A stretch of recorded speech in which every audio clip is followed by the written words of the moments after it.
susunod na programa ay rated PG. Ito ay nangangailangan ng patnubay at gabay ng magulang para sa mga batang manunood. Ikaw ang bawat sana sa lahat ng hiling sa Yan! Walang magiging okay. Sumpa.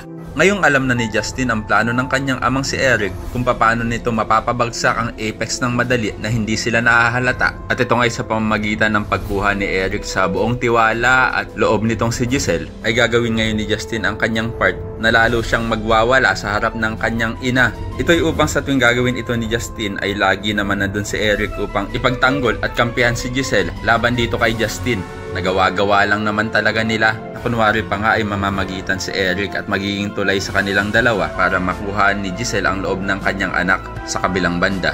Mukhang nanunumbalik na naman ang feelings nitong si Robert para kay Lynette dahil nang makita niya itong nanginginig sa sobrang takot. At muli niya na naman niyang naramdaman ang yakap ni Lynette at pagmamahal nito. At naiinis rin si Robert kay Carlos dahil nga daw pinapabayaan nito si Lynette na maggala-gala sa halip na magpahinga lang sa bahay dahil nga sa hindi pa ito lubusang magaling sa kanyang trauma. Pero ang payo naman ni Dr. Ray kay Robert na dapat niya lang tantanan na si Lynette dahil nga may asawa na itong tao. At wala na daw magagawa si Robert kundi ipaubayan na ang pag-aalala kay Carlos na asawa nito. Sa kabilang banda, mamasamain nga nitong si Carlos nang makita niya ang kanyang asawa na kasama itong si RJ. At feeling talaga ni Doc Carlos na pinagtataksilan siya ng kanyang asawa. At kahit anong paliwanag nga nitong si Lynette ay hindi siya pakikinggan ni Carlos. Sobrang galit ni Doc Carlos kay Lynette ay maihahagis niya ang baso na naglalaman ng kanyang iniinom alak. At ito nga itatama sa braso ni Lynette na bigla namang dudugo agad. Kaya naman ko isa ka rin sa mga naniniwala na dapat ay mga kakampi naman nila Annalyn ang dapat ipadala ni Direk at hindi puro kontrabida. Ay pakilike ang video na ito and don't forget to subscribe.